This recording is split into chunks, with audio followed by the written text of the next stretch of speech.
तो बच्चों, कल मैंने आपको बताया आवेश कितने प्रकार के होते हैं और किसी वस्तु को कैसे आवेशित किया जाता है और घर्षण के द्वारा आवेशन की प्रक्रिया को इलेक्ट्रॉनिक सिद्धांत पर मैंने व्याख्या की। ठीक, आज उसी क्रम में हम आगे आपको बताने जा रहे हैं कि कल मैंने कहा था आवेशों के मध्य, आवेशित वस्तुओं के मध्य एक बल कार्य करने लगता है। ठीक, इस पर कूलाम ने अध्ययन किया और उन्होंने अपना एक नियम दिया। उन्होंने बताया जब किन्हीं दो स्थिर बिंदु आवेशों के मध्य एक आकर्षण या प्रतिकर्षण का बल कार्य करता है, यह बल उन दोनों आवेशों की मात्राओं के गुणनफल के समानुपाती तथा उनके बीच की दूरी के वर्ग के व्युत्क्रमानुपाती होता है तथा बल की दिशा दोनों आवेशों को मिलाने वाली रेखा के अनुदिश होती है। बच्चों, ये कुछ इसी तरह से है जैसे आपने क्लास 9th में न्यूटन का सार्वत्रिक गुरुत्वाकर्षण का नियम पढ़ा होगा। ठीक, दो बिंदु द्रव्यमानों के मध्य एक आकर्षण का बल कार्य करता है जिसे F = G m1 m2 upon r square के द्वारा व्यक्त करते हैं। ये भी कुछ उसी जैसा है। ठीक, जैसे वहां द्रव्यमानों के मध्य बल कार्य करता है, उसी तरह से यहां पर स्थिर बिंदु आवेशों के मध्य एक बल कार्य करता है। अब अंतर इतना है कि वहां बल सिर्फ आकर्षण का बल होता है, गुरुत्वाकर्षण बल। ठीक, लेकिन यहां पर यह बल आवेशों की प्रकृति के आधार पर आकर्षण या प्रतिकर्षण कोई भी हो सकता है। It depends on the nature of charge. ठीक है, अब मैं इसका मैथमेटिकल डेरिवेशन देने जा रहे हैं कि हम इस बल के परिमाण को, इस बल की दिशा को कैसे ज्ञात करेंगे।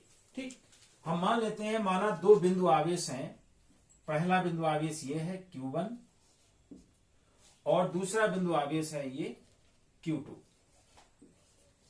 ठीक है, और यहां लिख देते हैं बिंदु आवेश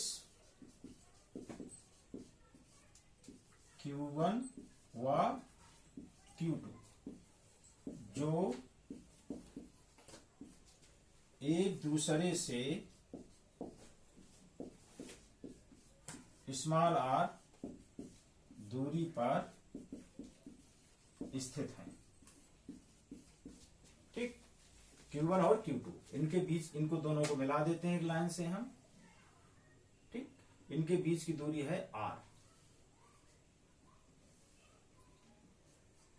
ठीक, अच्छा, अब कूलाम ने क्या बताया, इनके मध्य एक बल कार्य करता है। हम मान लेते हैं, माना ये बल F है। ठीक, तो कूलाम के आधार पर F is directly proportional to Q1 into Q2। ठीक है, यह है विद्युतीय बल, इसको विद्युतीय बल बोलते हैं। आवेशों के मध्य कार्य करने वाला यह बल विद्युतीय बल कहलाता है। ठीक है, तो यह विद्युतीय बल F दोनों आवेशों के मात्राओं के गुणनफल के समानुपाती होता है। ऑलराइट, दिस इज नियम number first, equation number first. ठीक, सेकंड नियम इसमें क्या है उनका कि F is inversely proportional to distance between them. ठीक है, यानी दोनों जो आवेश हैं उनकी बीच की दूरी के वर्ग के व्युत्क्रमानुपाती होता है। ठीक है, यानी F is proportional to r square, और you can say inversely proportional to r square. ठीक है, प्रोपोर्शनल टू 1/r स्क्वायर और inversely proportional to r square. ठीक है, तो ये सेकंड नियम हो गया, सेकंड इक्वेशन इसको बना देता हूं। अगर इन दोनों को मिला दें तो F is directly proportional to Q1 Q2 over r square. ठीक, और F is equal to K small k। ठीक है, Q1 Q2 over r square, जहां k क्या है, जहां के एक नियतांक है, एक समानुपाती नियतांक।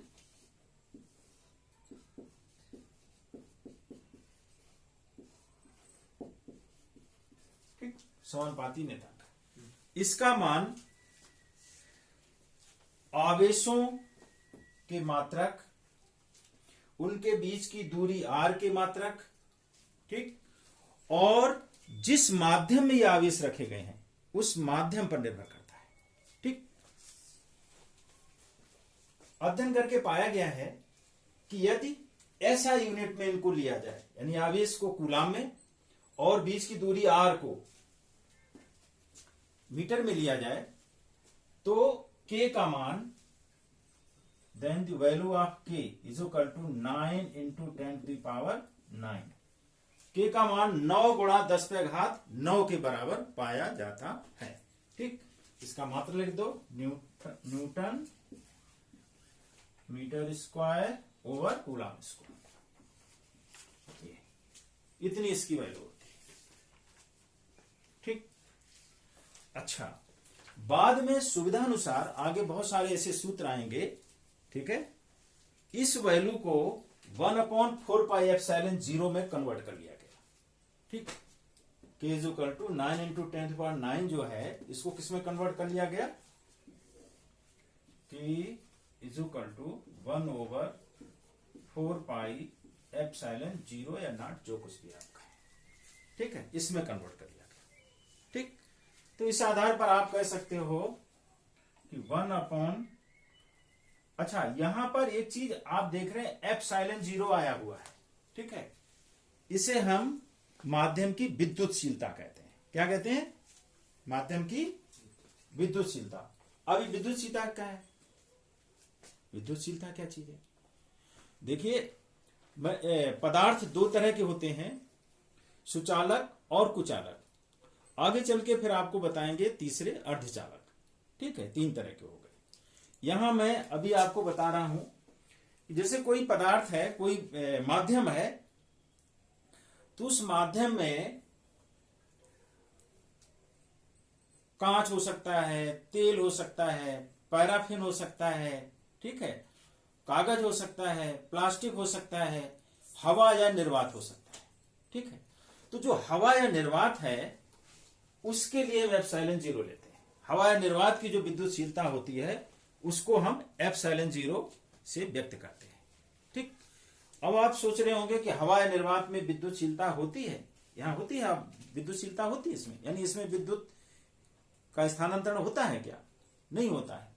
ठीक है, लेकिन अगर वोल्टेज बहुत ज्यादा हो, मैं एक उदाहरण देके आपको बताना चाहता हूं, जो हमारे जो इलेक्ट्रिक सप्लाई होती है, तो जो हाई वोल्टेज के तार होते हैं, आपने देखा होगा उनके पिलर बहुत ऊंचे होते हैं, बहुत ऊंचाई पर उनको बांधा जाता है, जिसमें इलेक्ट्रिक सप्लाई बहुत हाई वोल्टेज, उच्च विभव पर होती है, उनको काफी ऊंचाई पे बांधा जाता है। वजह, क्योंकि बिकॉज ऑफ हाई वोल्टेज उसके पास की जो एयर होती है वहां पे चार्ज डिस्चार्ज होने लगता है, यानी वो एयर भी as a good conductor behave करने लगती है। ठीक है, तो हवा में भी विद्युतशीलता होती है। सामान्य तौर पर हवा एक कुचालक माध्यम की तरह कार्य करती है, नहीं तो अगर तार में करंट बह रहा है हम लोगों को भी करंट लग जाता है, लेकिन सामान्य तौर पे ऐसा नहीं लगता है। लेकिन अगर बहुत हाई वोल्टेज है इसमें और हम उसके पास में हैं तो हमको खींच देगा। ठीक है, वहां चार्ज, वहां की हवा जो है एज ए कंडक्टर बिहेव करने लगती है। ठीक है, तो सामान्य तौर पर ε0 हवा या निर्वात की विद्युतशीलता मानी गई है। ठीक है, इसका मान कितना होगा हम यहां से निकाल सकते हैं।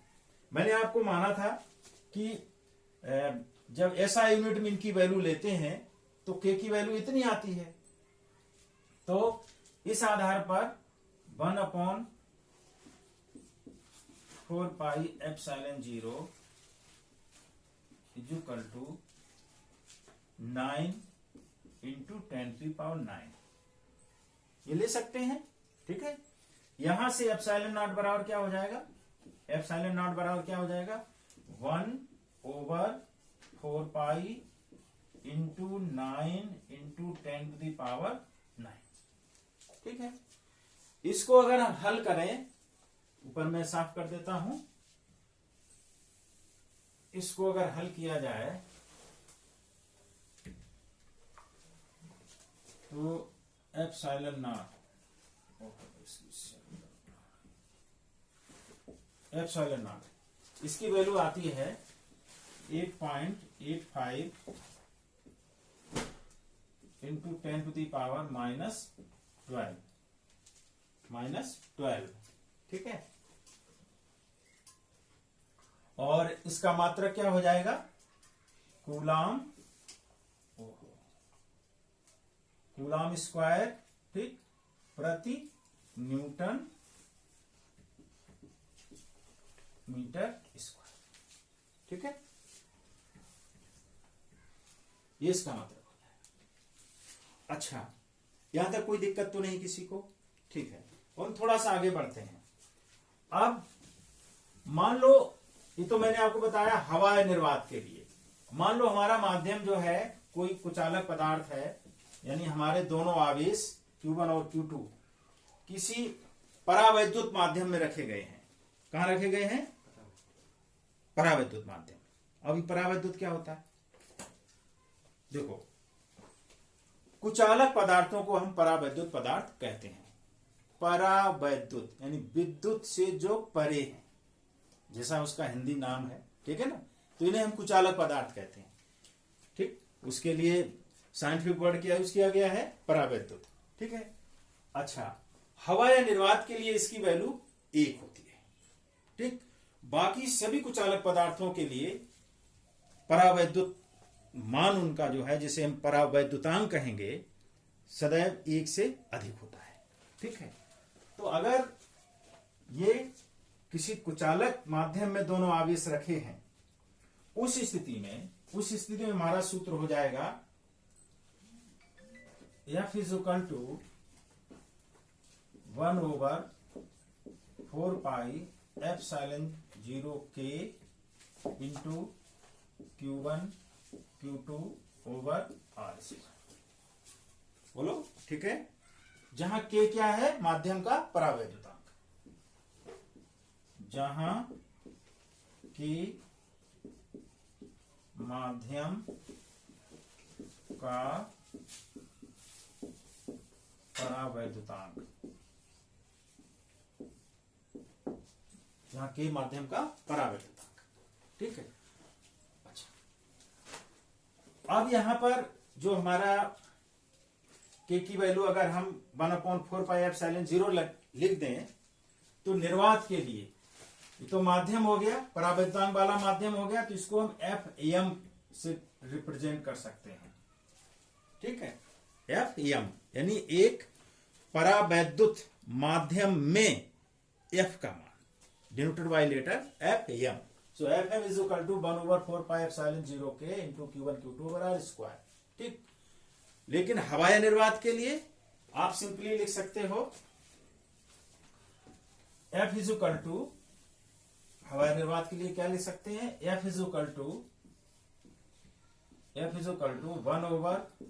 1/4πε0 इंटू Q1 Q2 R²।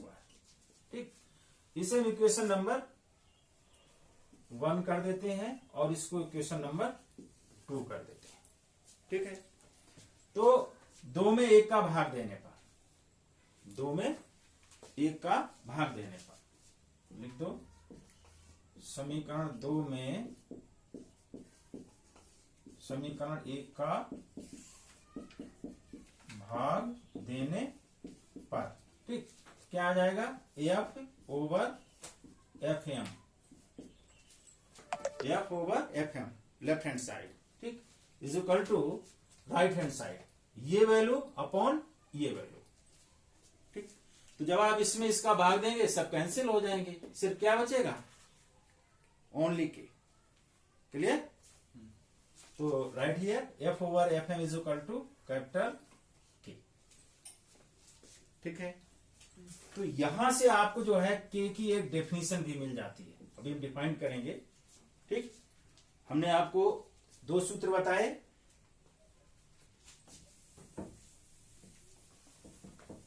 देखिए F over F M is equal to K and F is equal to 1/4 epsilon 0 into Q1 Q2 over R square.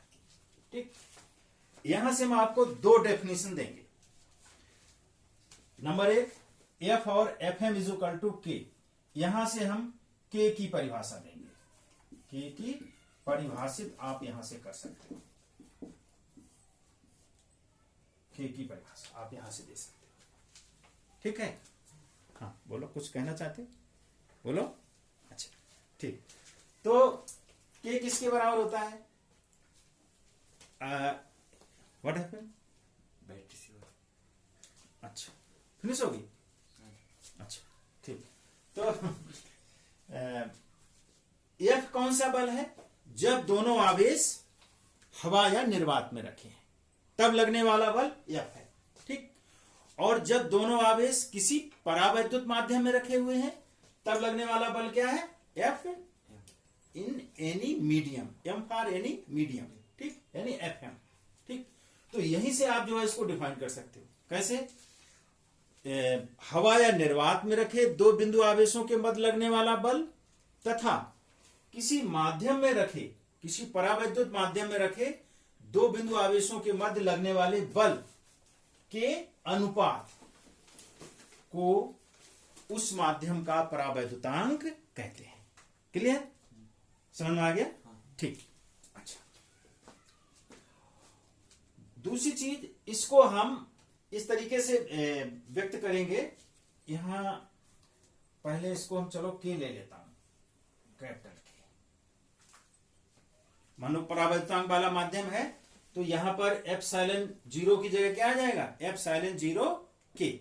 ठीक, क्यों? क्योंकि जो है उसमें के परावैद्युतांक वाला माध्यम सम्मिलित हो गया है, तो के की वैल्यू यहां पर हम अप्लीकेबल करने के लिए के को डालेंगे। ठीक है, अच्छा। अब देखिए, हम अगर ये मान लें कि जो हमारा माध्यम है, ठीक है, उसकी विद्युतशीलता एप्सिलॉन है, ओनली एप्सिलॉन। ठीक है, माध्यम की यहां लिख सकते हो, माध्यम की विद्युतशीलता, माध्यम की विद्युतशीलता जो है मान लो एप्सिलॉन, ओनली एप्सिलॉन। हवाई निर्वात के लिए कितनी होती है? Reply please. एप्सिलॉन 0। ठीक है, तो माध्यम के लिए पर्टिकुलर किसी माध्यम, कोई भी माध्यम हो सकता है, आवेश हमारे जो है हवाई निर्वात के अलावा, ठीक है, किसी भी कुचालक माध्यम में रखे हो सकते हैं। At that time the value of permittivity, electric permittivity is equal to epsilon. Correct? ठीक, तो उस स्थिति में हम एप्सिलॉन 0 के की जगह क्या यूज कर सकते हैं? Epsilon.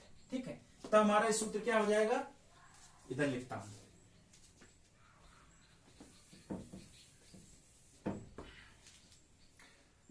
F is equal to 1/4 epsilon into Q1 Q2 over R square. तब आप इस तरीके से भी इसको लिख सकते हैं। दोनों को अगर कंपेयर करें तो यहां से एप्सिलॉन बराबर क्या आ जाएगा? एप्सिलॉन 0। ठीक है, इसे हम ऐसे भी लिख सकते हैं, epsilon over epsilon 0 is equal to K. यहां से आप जो है के की दूसरी डेफिनेशन दे सकते हो। ठीक है, यहां बताया था मैंने जो है दो बलों के अनुपात के बराबर के का मान होता है। ठीक, यहां से क्या आ गया? हाँ, दोनों माध्यमों की, यानी पर्टिकुलर कोई मीडियम, उसकी विद्युतशीलता तथा हवा या निर्वात की विद्युतशीलता के अनुपात को, ठीक, इस माध्यम का परावैद्युतांक कहते हैं। क्लियर? तो ये क्लियर हो गए आपके। ठीक है, अच्छा।